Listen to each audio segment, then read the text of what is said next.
기자추 안지용입니다. 오늘은 최근 논란이 거듭되고 있는 개그맨 김병만 씨의 가족사에 대해서 얘기해 볼까 합니다.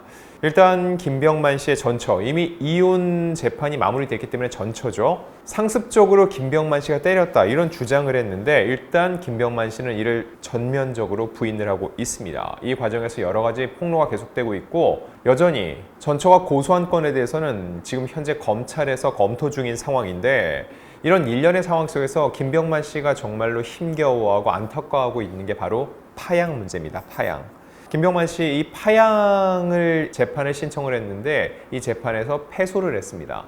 왜 이런 일이 벌어졌는지 그리고 왜 파양을 결심해야 됐는지 이런 얘기들을 오늘 구체적으로 한번 해볼까 합니다. 김병만 씨 전처 A씨는 7살 연상입니다. 2차례 결혼 전력이 있었고 김병만 씨와는 3번째 결혼이었습니다. 그리고 김병만 씨랑 결혼할 때 이미 앞선 결혼에서 낳은 초등학생 딸이 있었죠. 2010년 1월 혼인신고를 했습니다. 이때 결혼식은 따로 올리지 않았어요. 아무래도 김병만 씨가 초혼이지만 전처 같은 경우는 3번째 결혼이기 때문에 혼인신고 후에 곧바로 가정을 꾸리는 것으로 결심을 한 것으로 보이는데 이때 A씨의 딸을 김병만 씨의 호적에 올렸습니다. 자, 이때 친양자 입양을 하게 됐다는 겁니다. 입양은 2가지가 있습니다. 일반 입양과 친양자 입양.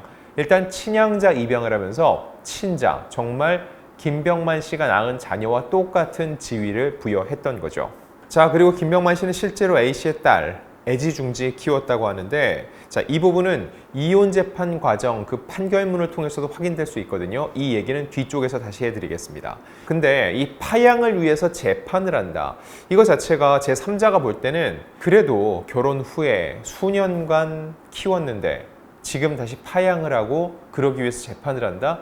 아, 이거는 좀 너무 심하지 않아 생각할 수 있는데 자, 일단 친양자 입양을 했기 때문에 이걸 파양하기 위해선 양측 간의 합의만으로 되지 않습니다. 친양자 입양의 경우 재판을 통해서만 파양이 가능하기 때문에 불가피하게 김병만 씨 입장에서는 재판을 선택할 수밖에 없었다는 거죠. 자, 일단 일반 입양이었다면은 양부모 그리고 성인이 된 양자, 지금 현재도 그 딸이 성인이 됐습니다. 협의를 할 수 있다면 간단하게 파양이 가능하다는 거죠. 근데 일반 입양 역시 협의가 안 된 경우에는 이 역시 재판을 거쳐서 파양을 하는 경우가 있다는 겁니다.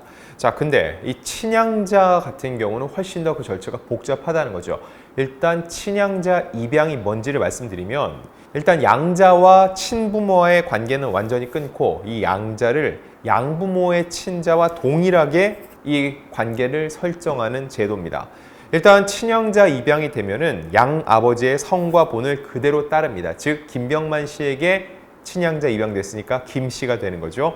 가족관계 등록부에도 양부모의 친자식으로 기재가 됩니다. 이 가족관계 등록부, 주민등록 등본보다도 훨씬 더 강력한 이 가족관계를 확인해주는 증서인데 여기에도 친자로 기재가 된다는 거죠. 자, 재혼 부부가 이런 경우 이혼을 해도 입양된 자녀가 자동적으로 이혼에 따른 새로운 가족관계가 성립되지 않습니다. 즉, 엄마를 따라서 온 딸이지만 엄마가 재혼한 남편과 이혼했다 하더라도 다시 본인의 핏줄이 엄마를 따라가는 게 아니라 가족관계 등록부에 등재된 그 양 아버지와 가족관계가 계속 유지된다. 이런 얘기입니다. 자, 근데 여기서 굉장히 중요한 게 뭘까요? 상속권입니다. 상속권. 자, 재혼 부부가 이혼을 했습니다. 그럼 어차피 부부는 무촌인 거 아시죠? 아예 촌수가 없어요. 이혼하면 남남입니다. 그래서 아무런 문제가 없는데 입양된 자녀 같은 경우는 정말 피 한 방울 섞이지 않은 상대 배우자의 자녀로 남게 되기 때문에 이 파양 절차를 통해서 해소하지 않으면 계속적으로 원래 본인을 낳아준 엄마가 아니라 양아버지의 자식으로서 남게 된다는 거죠. 자, 그러면 이 친양자 파양 같은 경우는 어떤 절차를 거치게 되는지 보면은 제 908조 5항을 보겠습니다.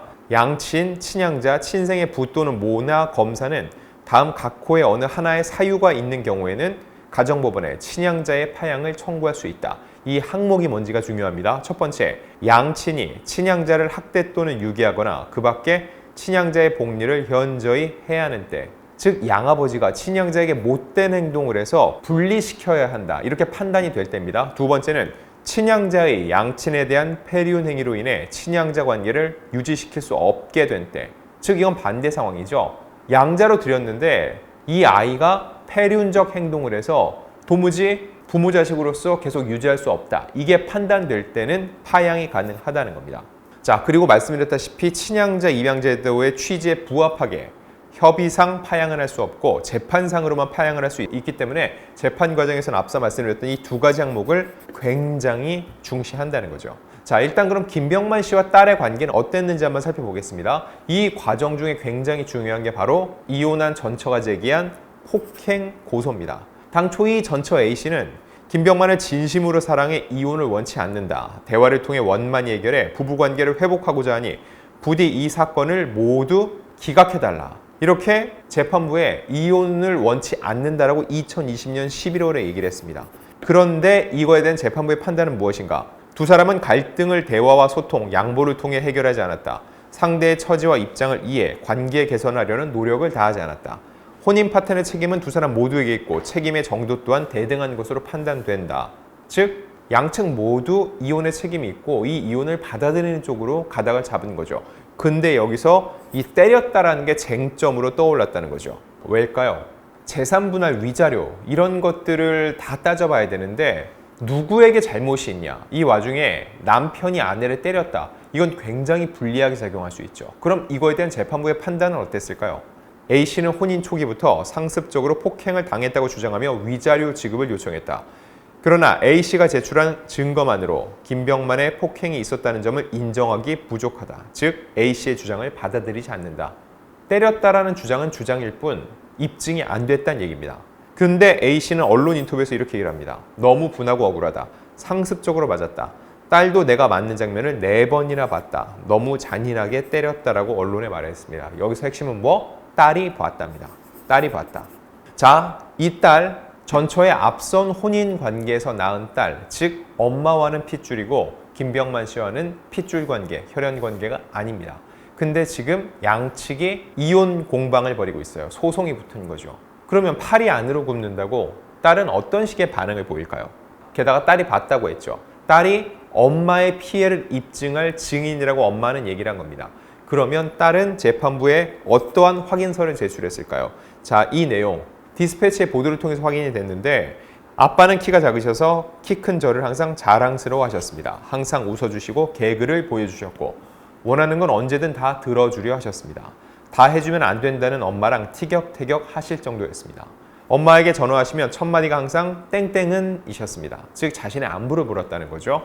해외에서 전화하셔도 키는 더 컸냐고 물어보셨고요.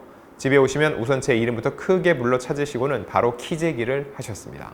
그분은 제게 정말로 최선을 다해 주셨습니다. 저를 이만큼 잘 키워주시고 오래도록 큰 사랑과 은혜를 베풀어 주셨습니다.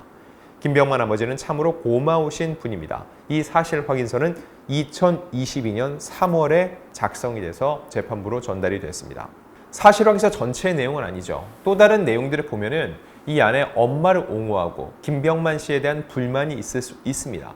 근데 통상적으로 재판부에서 어떤 판단을 하는 데 있어서 기준이 돼야 된다. 그런 증언이거든요. 이 정도의 내용이 포함되면 누가 보더라도 김병만 씨가 친자인지 양자인지를 따지지 않고 이 친양자로 받은 이 딸을 정말로 가슴 깊이 보살폈다는 걸 알 수 있습니다. 그래서 아버지는 참으로 고마우신 분입니다. 이런 표현까지 쓰고 있다는 거죠. 자, 이쯤 되면 더욱 안타까워집니다.